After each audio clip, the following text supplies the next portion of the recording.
El 4 de mayo de 1811 asumió el mando del Paraguay una junta gubernativa de 3 miembros.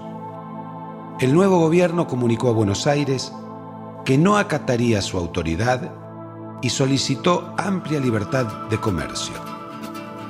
El 12 de octubre de ese año se firmó un tratado en Asunción por el cual las autoridades porteñas aceptaron la segregación del Paraguay, que inició su vida autónoma. En Chile, el 18 de febrero de 1817, un cabildo abierto eligió como director supremo al general Bernardo de O'Higgins, quien estableció un gobierno centralizado que no fue reconocido por el gobernador de la provincia de Concepción, Ramón Freire. El 28 de enero de 1823, acosado por opositores y detractores, O'Higgins presentó su renuncia y el mando quedó a cargo de una junta de 3 miembros. El 27 de agosto de 1828 se firmó la Convención Preliminar de la Paz, por la cual los gobiernos del Imperio del Brasil y las Provincias Unidas del Río de la Plata reconocían y garantizaban la independencia del Uruguay.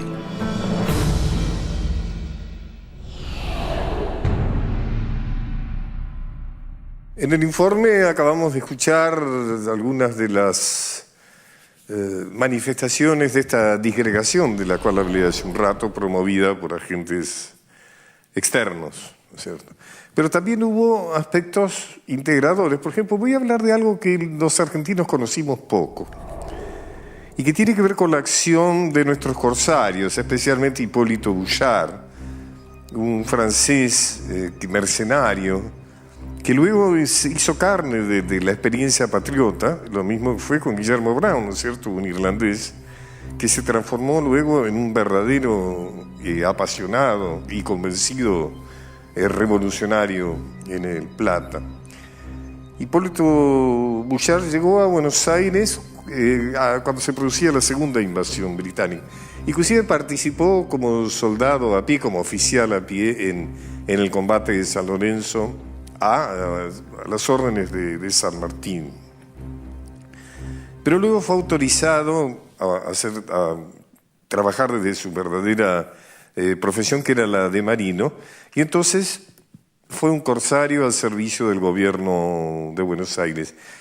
Y fíjese que él ocupa California, o sea, un corsario argentino al servicio de la Argentina ocupó California, cuando era posesión española, ¿no es cierto? La sitia y la bloquea y luego la invade. La cuestión es que la acción de nuestros corsarios fue tan importante, tan manifiesta, tan ejemplar para los revolucionarios centroamericanos, para los patriotas centroamericanos, que tomaron la bandera argentina como símbolo de la insurrección americana en contra de la colonización hispánica en esas tierras. Por eso, si ustedes están atentos cuando ven las banderas de algunos países de Centroamérica, como Costa Rica, El Salvador, Guatemala, Honduras y Nicaragua, verán que realmente clarísimamente han tomado como base a la nuestra. Ahora voy a conversar con un historiador de fuste como es Alberto Lettieri. Y siguiendo estos temas de la patria grande, le voy a preguntar, hace un rato lo nombré a Jorge Abelardo Ramos, le voy a preguntar, porque él es un estudioso, el tema, bueno, ¿quién era, qué pensaba Jorge Abelardo Ramos? Y también que me hable de otros pensadores nacionales que fueron en la misma dirección de la patria grande. Jorge Abelardo Ramos de alguna manera expresa todas las tensiones y las presiones del intelectual en Argentina, que hace un desarrollo, un trayecto desde el pensamiento de la izquierda trotskista, reformulándose a partir de lo que es el gran drama y el gran dilema de la Argentina, ¿no?, que es de la construcción de la democracia y de la inclusión social en una clave latinoamericana. Efectivamente, uno encuentra una cierta contradicción entre los escritos juveniles de Ramos y su obra posterior, e incluso en los últimos tiempos algunos autores bastante maliciosamente han llamado la atención sobre esto, planteándolo en términos de oportunismo y demás. Y yo creo que en realidad Ramos está expresando a través de toda su obra lo que son las presiones, los cambios sociales, las expectativas, los deseos incumplidos de nuestra sociedad. ¿Qué otro pensador nacional en esta línea de la fantasía, podríamos decir, o del proyecto, depende cómo se lo tome, de la patria grande, vos incluirías? Yo creo que tienen trayectos diferentes, porque en realidad en el caso de Ramos uno lo que ve es un pensamiento de izquierda que no encuentra dentro de lo que es el sustento teórico de la izquierda la posibilidad de dar respuesta a los dilemas latinoamericanos.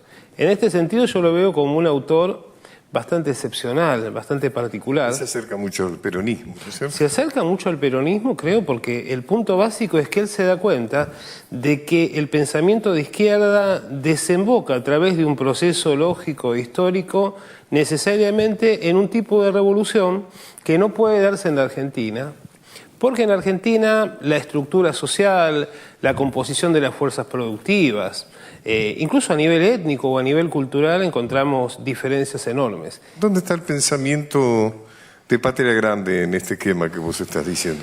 Bueno, Ramos creo que evoluciona a partir de esta contradicción que él encuentra entre una Latinoamérica que solo va a poder realizarse en un contexto de unidad, en plenitud, y por el otro lado las contradicciones internas, los intereses concretos y también las presiones y las intromisiones que llevan adelante los imperialismos, el caso de Inglaterra o de Estados Unidos, que a partir de la fragmentación encuentran un caldo de cultivo para sus intereses.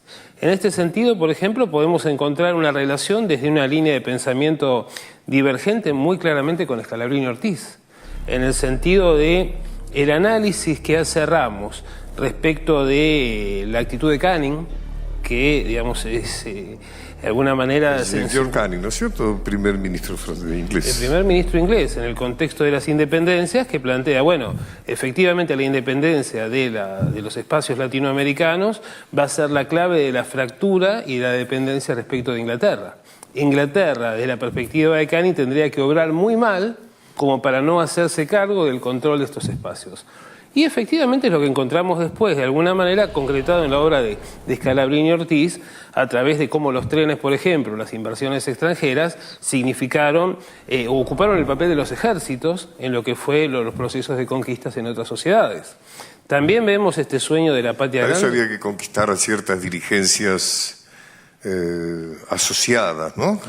Las dirigencias que funcionaban como sus representantes lamentablemente en sus propios países. Claro, ¿no? y esta es la figura del cipayo, de alguna manera, a la que hace referencia Ramos, ¿no? Hablando, por ejemplo, de los ferrocarriles, está claro que los ferrocarriles están diseñados para llevar toda la riqueza agrícola ganadera argentina al puerto de Buenos Aires para Inglaterra. Era la pampa británica, era en realidad, ¿no? Una pampa para Inglaterra. Sí, en realidad no hay ningún interés en mejorar las comunicaciones internas, claro, sino de acelerar esto del proceso de exportación de productos. Pero además hay otro dato que es muy interesante, que es el tema de cómo se componían las tarifas, los aranceles de los ferrocarriles. Como los ferrocarriles tenían un 7% de garantía sobre el capital invertido, las empresas no tenían particular interés en la rentabilidad porque la diferencia la pagaba el Estado argentino. Entonces, cuando había productos que eran competitivos con los ingleses en el interior argentino, se fijaban aranceles altísimos para que nunca pudieran llegar a Buenos Aires. Y por el contrario, cuando había aranceles que eran muy bajos, se trataba de productos que estaban destinados al mercado externo. Ese gobierno de Estado argentino que hacía eso de que le garantizaba la rentabilidad, eran sus socios interiores, ¿no es cierto? Eran sus socios interiores. Por eso, por ejemplo, Ramos habla de esta duplicidad entre el Ejército Nacional y el Ejército Cipayo, o entre estas diferencias que existen entre un sector de una burguesía con mayor afinidad con lo nacional respecto de otra que está mucho más interesada en lo que él define de alguna manera como la entrega. Estamos hablando del presente, me parece, ¿no? O sea, ese tema que se traslada y que vertebra la historia argentina desde sus inicios, ¿no? Yo creo que la historia argentina es como un eterno presente, ¿no? Donde de alguna manera siempre tenemos los mismos debates, pero la manera en que caen los dados es diferente. El 15 de febrero de 1819 se reunió el segundo Congreso venezolano que designó a Simón Bolívar presidente de la nueva república denominada Nación Colombiana, en la que se unieron Venezuela, y los territorios de Nueva Granada, actuales Colombia, Ecuador y Panamá. Pero en 1830, Venezuela se declaró Estado soberano y se separó de la Confederación Colombiana. Lo mismo hizo el Ecuador. En enero de 1825, las 4 provincias que formaban el Alto Perú proclamaron su independencia de España y también de las Provincias Unidas del Río de la Plata, a cuyo territorio habían pertenecido. Tras la reunión de un congreso, el nuevo Estado fue denominado República de Bolivia y el general Antonio José de Sucre fue designado presidente. Por su parte, el Perú proclamó su independencia en 1821. El 28 de noviembre de 1821, un cabildo abierto declaró la independencia de Panamá y su anexión a la República de Colombia. Ese mismo año se instaló en México una junta provisional gubernativa que proclamó el Acta de la Independencia del Imperio Mexicano. 2 años después, una Asamblea Nacional Constituyente decretó que las antiguas provincias de la Capitanía de Guatemala eran libres e independientes de España, México y de cualquier otra potencia. Resolvió además que Guatemala, Honduras, El Salvador, Nicaragua y Costa Rica se denominaran Provincias Unidas de Centroamérica.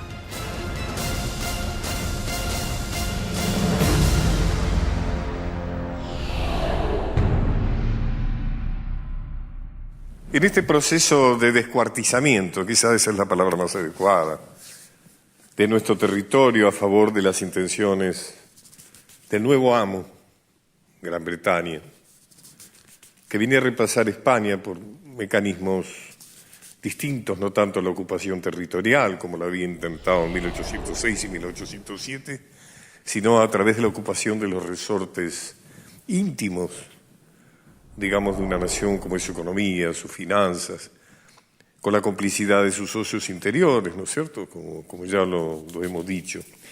En este proceso de descuartizamiento se produce la separación de Bolivia.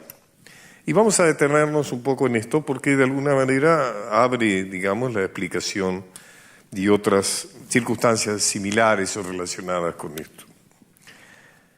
Una de las grandes incógnitas de nuestra historia es ¿cuáles fueron las razones por las cuales el gobierno argentino dejó perder pasivamente un territorio de casi 2 millones de kilómetros cuadrados que le pertenecían por la histórica integridad virreinal, sino por los derechos generados por el sacrificio de tantos compatriotas que lucharon bravamente por la libertad de estas tierras? O sea, Juan Azurduy y su marido, Manuel Asensio Padilla, grandes caudillos altoperuanos, lucharon por la independencia de las Provincias Unidas. Es decir, cuando escribimos la historia de Juan Azurduy, que combatió en lugares que hoy son Bolivia, estamos describiendo las luchas por nuestra independencia. ¿Cómo fue que se separó Bolivia? Cuando Sucre vence a Olañeta en Ayacucho, que es considerada la batalla final, aunque como ya lo dije aquí, hubo algunas otras escaramuzas posteriores, el 9 de febrero de 1825 convoca una asamblea de representantes de las provincias del Alto Perú para que deliberasen sobre su suerte. Es decir, que decidan sobre si quieren seguir ligados a la Argentina, si quieren seguir ligados al Perú o si quieren ser independientes. El resultado era bastante previsible, además porque de alguna manera era la intención de Sucre, que como buen mano derecha, diríamos, de Bolívar, tenía mala relación con los gobernantes del Río de la Plata, sobre todo porque los gobernantes del Río de la Plata habían sido bastante insolentes, digamos, con los proyectos de Bolívar. Sucre atentamente, amablemente escribe al gobierno de Buenos Aires y le dice libertad a la mayor parte de este territorio, es decir, del territorio americano, y sin un gobierno propio que se encargue de su dirección en circunstancia, es que las provincias argentinas no han organizado aún su gobierno actual y que el Perú nada dispone respecto de estos pueblos, he creído de mi deber como americano y como soldado convocar una asamblea de estas provincias, es decir, las provincias altoperuanas, que arreglando un gobierno puramente provisorio evite las fracciones, los partidos y la anarquía y conserve el territorio en el mejor orden. Con este lenguaje tan alambicado diplomático le está diciendo, mire, estoy preparando la independencia del Alto Perú. ¿Qué hace el gobierno de Buenos Aires? ¿Se enoja? ¿Le envía tropas? ¿Lo amenaza? No, le contesta, es voluntad del Congreso General y Constituyente que las provincias del Alto Perú queden en plena libertad para disponer de su suerte según crean convenir mejor a sus intereses y a su felicidad. Es decir, hagan lo que se les dé la gana. Nosotros estamos ocupados en mirar hacia Europa. Nosotros estamos ocupados en nuestra hipótesis de que nuestro destino está ligado a Europa y que nada tiene que ver América con eso. Sucre, ni lento ni perezoso, le hace conocer a Bolívar esta asombrosa abdicación. Pero Bolívar era una persona muy coherente con lo que ya hemos estado hablando con Letieri a lo largo de este programa. Era muy coherente del proyecto de descuartizamiento, como dije, de las naciones americanas. Y este era un ejemplo. Entonces se opone. No se opone a Buenos Aires, pero se opone Bolívar. Buenos Aires de los unitarios, ¿no es cierto? Dice, ni usted ni yo, le escribe Bolívar a Sucre, ni el Congreso mismo del Perú ni de Colombia podemos romper y violar sobre la base del derecho público que tenemos reconocido en América. Esta base es que los gobiernos republicanos se fundan entre los límites de los antiguos virreinatos, capitanías generales o presidencias como la de Chile. El Alto Perú es una dependencia del virreinato de Buenos Aires. Después le da un ejemplo que tiene que ver con su propio territorio. Dependencia inmediata como la de Quito de Santa Fe. La respuesta enérgica, clara, o sea, tenemos que tratar de conservar los virreinatos, las capitanías y, por favor, no separe al Alto Perú de las Provincias Unidas, no separa a Bolivia de la Argentina. Sucre insiste porque realmente está presionado, o sea, hay un deseo, lógicamente, de independencia y el alcance de la mano de los habitantes del Alto Perú. En Buenos Aires no hay ninguna amenaza de que pueda mandar un ejército para oponerse. Y entonces se dice que utiliza un argumento aparentemente irrenunciable y le dice, excelentísimo señor Bolívar, esta nueva nación llevará su nombre. Se llamará República de Bolívar. ¿Usted qué hubiera hecho? ¿Hubiera dicho que sí o hubiera dicho que no? De ahí viene el nombre de Bolivia. Vamos al corte.